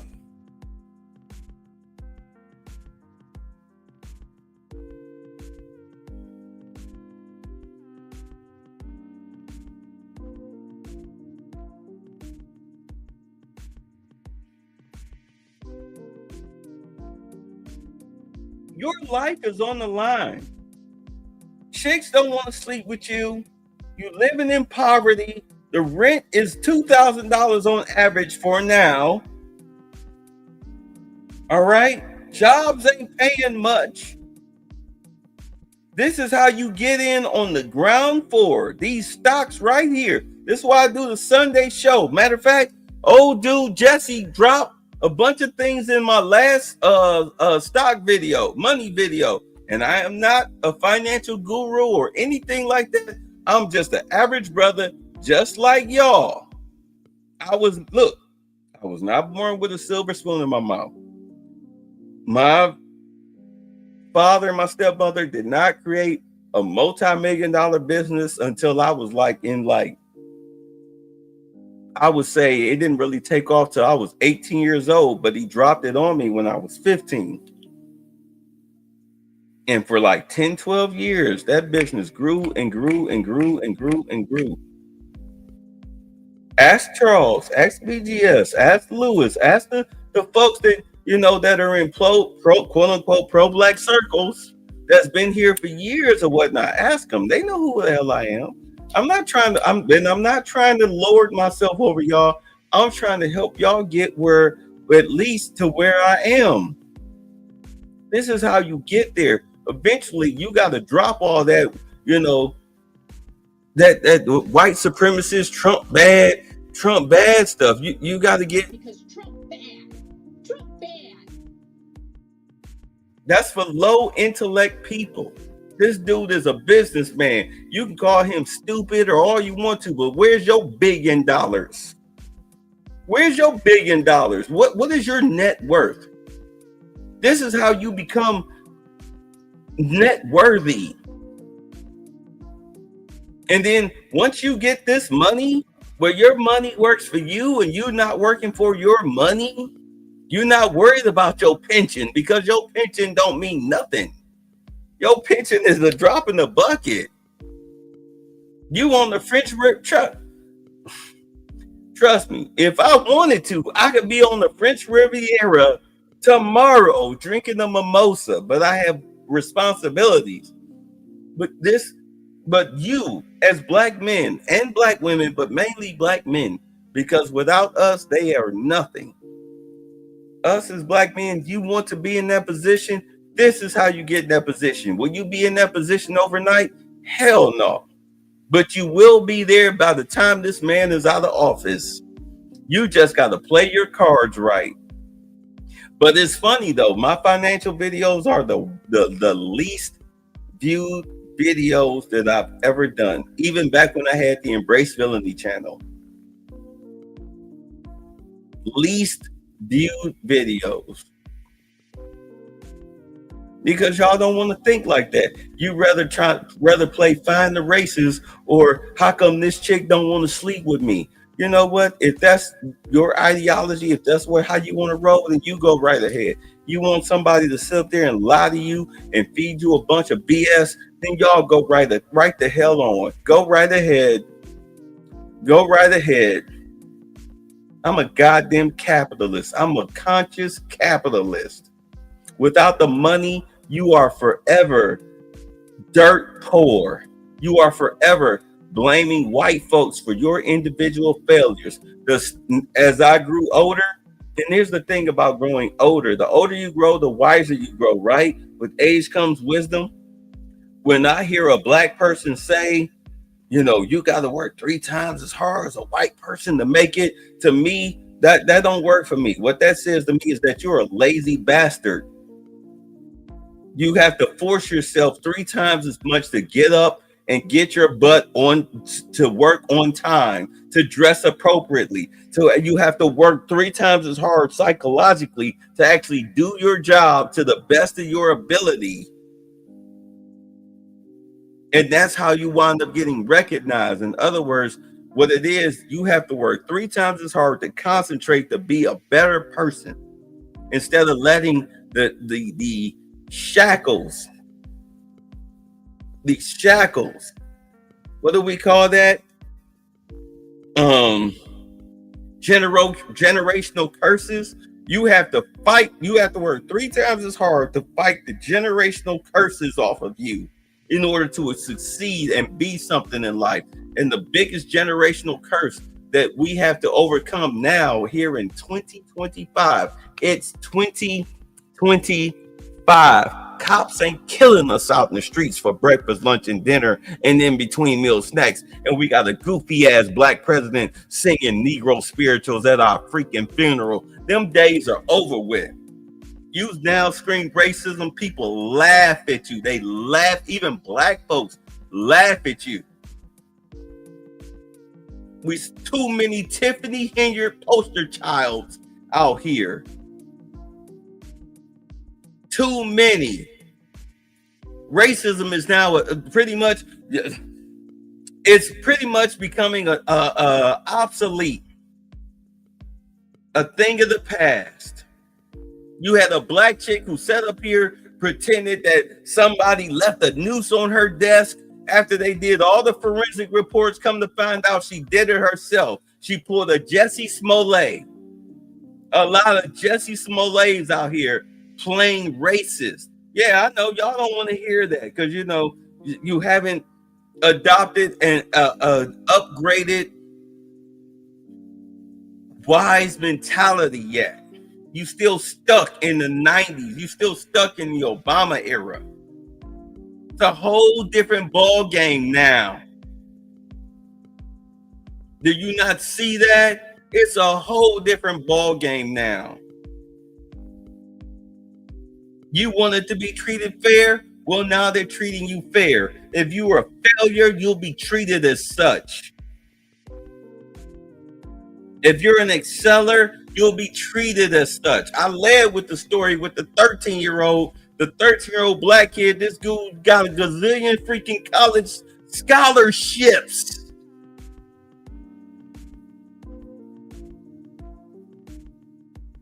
Kid's a genius.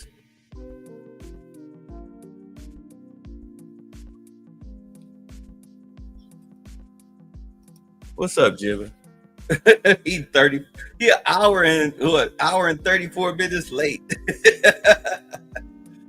Yeah, but you know, I mean, at some point you gotta let go of the shackles of the past. You gotta don't forget, never forget where you come from. Never forget where you come from. But understand that that's no longer viable now. Your race card is declined. Jasmine Crockett is 10 years, 20 years too late. That goofy black Sambo chick is out of touch and out of date. I mean, come on. When listen to me, when Republicans are pushing for her and AOC and Bernie Sanders, yes, please keep talking. Please keep talking. Yes, give her all the airtime in the world. Give them all the airtime in the world. You know these people are failures.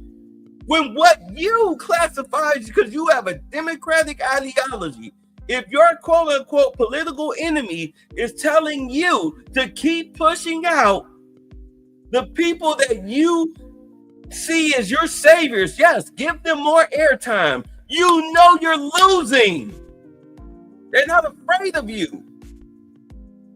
Even I was saying, J.D. Vance with the situation, this is why everybody is saying, if you're paying any attention, this is why people are saying J.D. Vance for the next 2 presidential elections, more than likely, he don't even have to campaign. All they got to do is just stay on the path that Trump is on. Just stay on the path. Just stay on the path. You'll win, because the Democrats are still trying to push homosexuals in women's spaces, trying to cut off your kids' sexual organs, still trying to let criminal, violent, rapists, drug dealing, murdering illegals into the country, and still trying to steal your tax dollars. They're still fighting for that. Their message hasn't changed. They're still stuck on that Joe Biden BS. Nobody wants that. That's why Trump won in a landslide. J.D. Vance don't have to campaign. All he got to do is say, yes, I'm, him. And outside of Kamala, J.D. Vance can sit up there and go on The View and say, I'm not changing the thing. In 3.5 years, he can say, I'm not changing the thing. We're doing just fine. California is turning red as we speak. Do you hear me? California, traditionally blue, is turning red as we speak. Gavin Newsom is even starting to echo Republican talking points. You can call these people your political enemy all you want to. You better get on board. You better understand that, the Democrats are the biggest racists of white folks that you'll ever run across. Ask them about reparations and see how quickly they homina on you.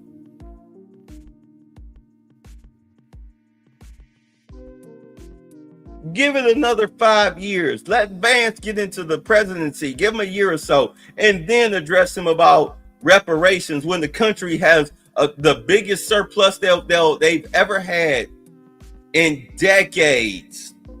And he'll probably be like, you know what? Yeah, let's give y'all some money. Let's give y'all some money just to shut y'all up the hell up. How much y'all want? $5 million a year? What you want? $5 million? Will that shut you up? You better say yes. You know what I'm saying? You better say yes. Take the $5 million credit and do whatever the hell you want with it. All you're going to do is boost the economy. No matter what you do, The majority of black folks, 90% of the black folks that might wind up getting, if they say, well, we'll give y'all $5 million per person. We already know 90% of the black folks that'll get that money will spend it right here within the U.S.'s borders.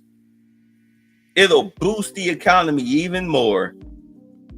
It'll shut you up, and that money, you'll return that money right back to the U.S. government. You'll put it right back in their freaking pockets. I'd give it to you. I would so give it to you. I would so give it to you, because I know you'll probably wind up within 10 years. You say Cadillacs for everybody. Motherfucker, Cadillacs, Chargers, Teslas, you know what I'm saying, mansions. And within 10 years, you'll probably default on all of those home loans and everything, and we'll wind up confiscating and taking everything back from you, and it'll be repurposed then back into society because you're financially illiterate.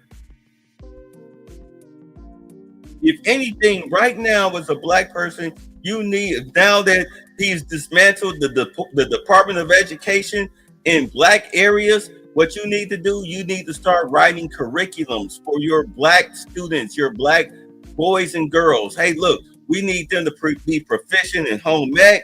We need them to be proficient in coding, computer science, and we need them to be proficient in blue-collar jobs. Be it mechanical, electrical, HVAC, plumbing, whatever. We need to bring those courses into the high school. Into the high school.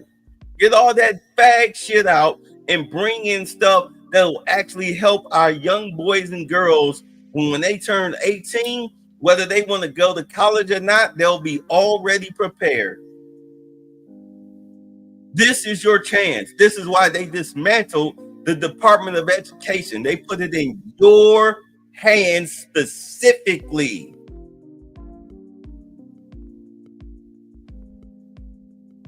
If you give a damn about your children, now's the time to meet with parents, meet with the school board, and get your stuff together.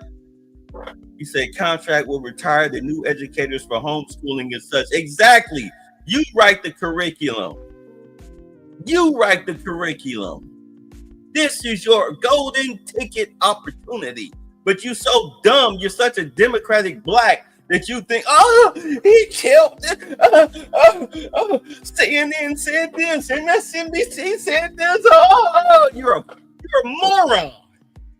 You don't know how to take advantage of situations that have fallen literally into your lap. That'll help you, help your children. You too stupid to figure it out.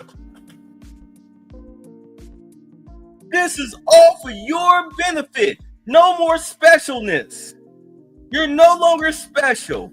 And I'm going to tell you right now, you better jump on it now, especially those of you who are on public assistance. You better jump on it now because, I mean, we're just 2 months in and they making cuts. Wait till they start going through the state cuts. Wait till they start cutting state budgets. Wait till they start cutting state budgets, which includes social benefit programs. That's welfare, Section 8, food stamps, Title 22, that's the baby, as far as the daycare stuff. Wait until they start cutting into that. Oh, you really gonna feel the pinch. You better be two to 10 steps ahead. You better be 10 steps ahead of this. You better get on it now. This is why I say, if you are trying to get a seat in Congress, you want to assert the Democratic Party, whoever your Democratic leader is, you need to get behind anybody outside of them because the Democrats are thieves. Let's just be honest. They're racist thieves. They don't give a damn about you. If you want to get a leg up, y'all need to form some type of coalition. Get with your whatever congressman or whatever that's not a Democratic leader, or maybe you might have an actual good Democratic leader, but whoever, and be like, hey, look, get some jobs in this area. Get some jobs in this area. We need you to work on the school board. These are our proposals, just like with Ice Cube with his contract with Black America. Yeah, Wick is gone. They're going to kill all of that. Get with your leaders. Be like, this is our contract for this district. This is what we want to see happen. Make this happen. The number one thing is jobs. The number two thing is education. All right. Number two thing is education. Jobs first, education second. You get them jobs, you can get back to having unions. You get them unions, you become a voting block. You go to them schools. Hey, it's a voting block. This is what we vote on. You get your baby mamas or your wives or whatever to get on board with this stuff. And we helping out. Like, this is about the money. Do you understand? This is about the money. Get the drugs cleaned up. Get the parks cleaned up. You understand? Get your neighborhoods up to par. Bring in the grocery stores. All of that stuff. You need this done. The police force. You say, will it include black women? You know they are a separate demographic. Look, let me tell you something. By the time they start cutting welfare and social services and whatnot, they ain't gonna be a separate demographic no more. Them chicks will be on their knees in a Walmart parking lot.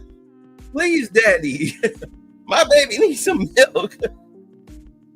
It will no longer be, it's going to take about a good 2 generations before it becomes a collective thing. But on an individualistic one, smart women, trust me, they will know the play. You say, oh, no more. Yeah, they'll know the play. They'll get on board with your program. Because the biggest thing that black men have is the biggest problem is that black women no longer are on the program of black men. Trust me. Like I said, it's going to take 2 generations. You were stupid. But look, when they cut, do you understand? Let me get this out the way. The reason why you have brothers who are saying that they are passport bros is because they want to go overseas to third world countries or developing countries where they don't have these social programs, where women feel that they don't need you. The reason the passport bros, they are going to deal with women who need your money as a man in order to survive. It's a predatory / prostitute relationship. Let's just be honest. You do that here, but you cut off the quote unquote financial independence of a woman. It becomes the same situation, but it will take 2 years before the women understand that, yo, look, I need a man. I don't want to work. I'll be happy to work at a flower shop or at Walmart for $22 an hour while he working at some factory making $30, $40 an hour with benefits. Our kids, they get, full dental. They got braces at 15 years old. They got health care. He's got a good job. He's not working 2 jobs. The mortgage / rent is paid. And my money is just little, like Eddie Murphy said, I got $300 million. And she comes in, well, now here, we have $370. You know what I'm saying? She can at least feel like she's contributing. You're getting to that area. You say June Cleaver never went anywhere without war. Right. And June Cleaver was always at home. She was at home in the comfort of an already clean house. The only thing June Cleaver did was make breakfast, some lunch for her 2 boys and her husband. Then she sat up there and, did housewife stuff. Back in the 50s. Now she can go to yoga, take the kids to soccer practice, football practice, cheer the kid on, yeah, with a big old freaking wedding ring on. Like, I ain't worried about nothing. I got a husband. My bills is paid. You got them right. Yeah, I sloppy toppy him every night. When he come home, I drag him into his study. I sloppy toppy him. I have a drink ready for him. I sloppy toppy him, and then I go and make dinner. He don't bug me for nothing. We sit down and eat dinner as a family. Maybe I'll, if he up to it, I'll let him hit. Whether I want him to or not, I'll let him hit. It's just the cost of being in a marriage. But guess what I don't have to do? I don't have to work. I don't have to work. If I do work, hell, I work at home. You understand? You want to get back to quote unquote making America great again? This is how you do it. What Donald Trump is proposing is how you do it. You just got to let the plan work out. You have to have faith in the process. But in the meanwhile, you need to make your money. The biggest one that's popping right now, as far as like when I check my stocks, is definitely U.S. Steel. I got 10 shares of that. Ever since I bought them 10 shares, it's just been climbing.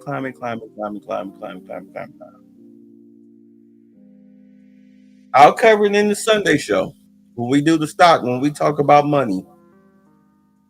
Again, I'm not a financial expert or guru or anything like that, but I mean, the biggest thing that I do here on this channel, I show my work. Am I fiery? Of course I am, because I love my people, but my people, they suffer for a lack of knowledge. My people die from a lack of knowledge. And you people, look, my folks, y'all are led astray, y'all hoodwinked and bamboozled by dumb Negroes and silly white folks who pretend that they have your best interests at heart, but they don't never give you anything. They don't give you real information that actually truly helps you. They feed their egos and they screw you over. Jasmine Crockett is not a black hero. That's a ghetto piece of trash. She appeals to the lowest common denominator of black folks, the low IQ of black folks who like black women that are loud and wrong. And y'all sit up there and y'all thunderclap her because she reminds you of your mama, who's a low-life piece of trash, who was always loud and wrong. That's the type of black women y'all like. Not slamming y'all, but remember I asked the question, and this, I'll never forget, this started a fight on Dude's panel. I sit up here and they were trashing black women. This was years ago when I first moved down here in 2019. They were talking about sleeping with women on air mattresses and everything. And I asked the question, I said, well, when did y'all stop slumming? And that turned into a fight. Why the hell did that turn into a fight? Why did that turn into a fight? You should, if you going, how do you complain about women you're still sleeping with? Are you serious? And then I asked the question again about a week or two ago, if not last week, on the panel. Hey, name the top 5 things you look for in a woman. I mean, as much as you guys like to complain about hair, hats, and makeup, nobody X'd that out when it came to the top 5 things they look for in a woman. Not one person said natural hair and natural beauty.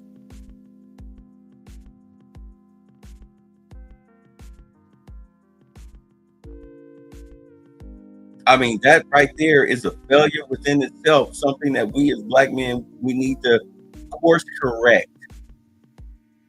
I swear to God, probably one of the most things that pissed me off one time, I went out to one of my favorite spots with one of my homeboys. He had a white chick. It was like a diverse spot here in Atlanta, Chocolate City. We're in a diverse spot downtown. He had a tall, this chick was at least about a good 5'10", 5'11". She was a solid 7 white chick. Brown hair, brown eyes. She was nice. I mean, she was nice. Like, you know, like TV show nice. TV show nice 7. She flirting with him, throwing her hair back. You know, brother. Laughing at his jokes, touching on it. You're so funny. And he was so scared. But he used to dating hood rats. He give hood rats and trashy black women all the attention in the world. But yet you want to call me up and call these black chicks B's and H's and whatnot. Like, dudes, come on. You got to raise your standards. You can't raise your standard as far as the type of women that you give attention to, then how the hell Am I expecting you to raise your standard when it comes to your financial success? Hmm? Hmm? Hmm? Hmm? Hmm?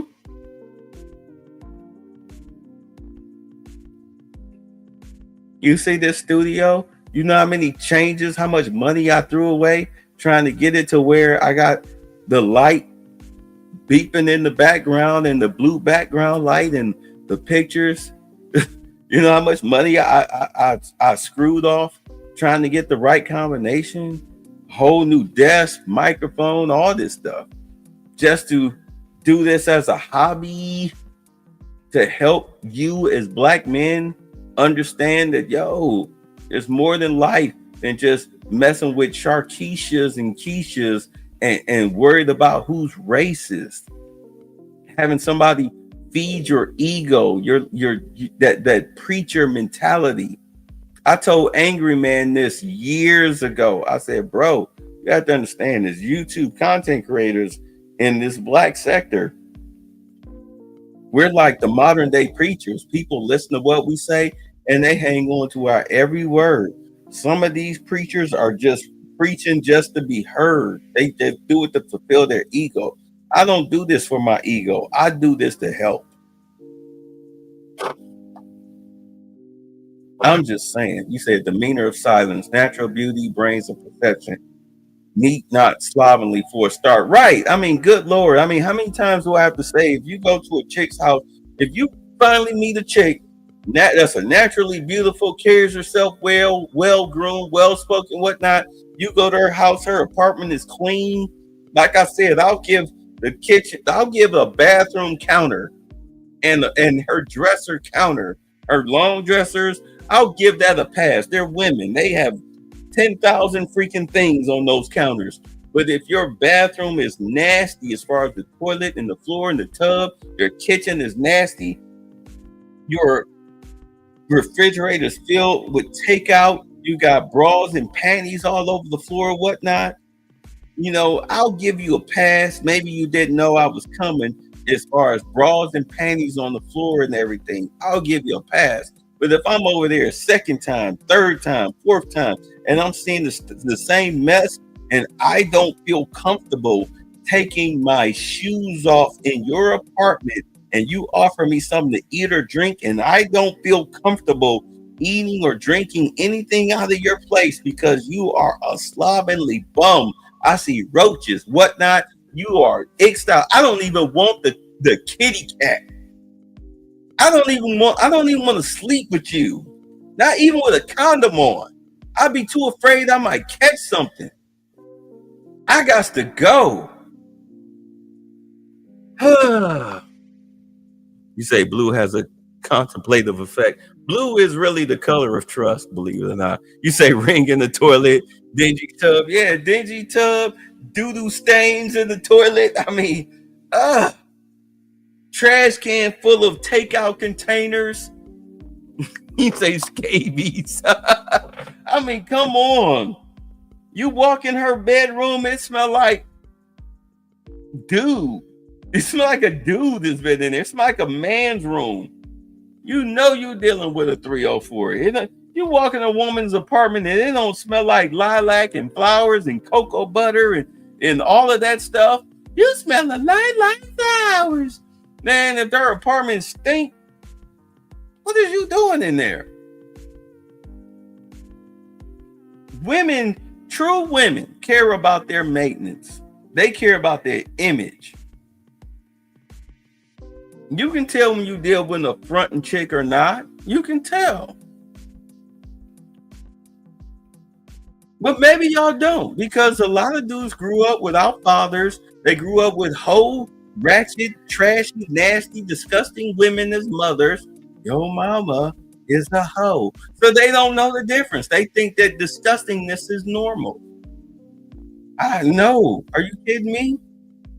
When I was a teenager, I came home. If my mother came home and the apartment was out of place, I got a whooping. She didn't want to hear that. I was playing sports after school. You know, I get up at least an hour early I ain't gotta be in school till 8. I'm up at like 6.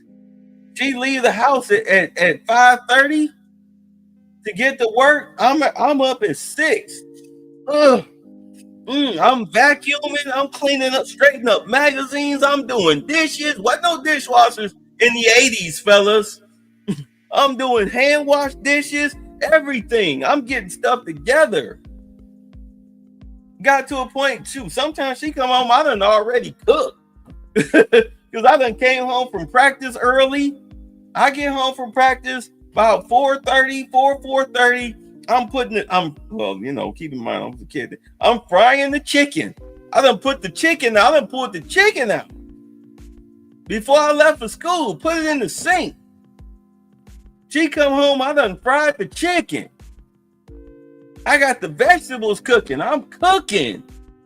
Because, majority of my family members, my aunts and whatnot, uncles, the women, they taught us, my aunts taught us how to cook. They taught us how to cook. So we cooking at young ages, 10, 11, 12. We learning how to cook. We're being self-sufficient because it was just, at the time, it was just me and my other male cousin out of 8 cousins. It was just me and him. We learned how to cook. We learned how to tend house, whatever. Anybody that know me personally, they tell you, you come to my house is spotless. I don't live like a dude. I live like a man. You said the apartment stink, so will the pink. Yeah. Yep, we pitch in. Today, not so much. Me too. Granny said I might marry a dumb woman that can't cook. Good Lord. I hope not. The biggest test that I have is when I deal with women, I look. Once I done got past all the physical stuff, I come to your apartment. Your apartment is nice. You offer me something to eat, something to drink. If I feel comfortable taking it, okay. I come over, I kick. Hey, you want me to take my shoes off? Yeah, go ahead. He said I was doing laundry in grade school. Yeah. Take your shoes off at the door, sit there, kick your feet up, not on her coffee table. Be respectful, mannerable. She offer you something to eat, drink, whatever. You chill. You do the same thing when she come out of your house. Man, brothers don't know that stuff. Anyway. Yeah, so, I can be the quote unquote failed manosphere channel because, I'm not thinking with my penis. I'm actually thinking marriage minded and real material. But I'll hit y'all up maybe tomorrow. You say, yeah, I do the cooking here. She can't cook. Well, you better teach her. You teach her and get them back shots over the sink. I'll see y'all on Charles's channel, man. Let's get out. Okay, I believe that is an L. It is, in fact, an L. You least 6 hours ago, I couldn't even read a stop sign. All right, test me again. I want to go smaller. Smaller. All right. Great work, Rob. Great work. See if you can read this.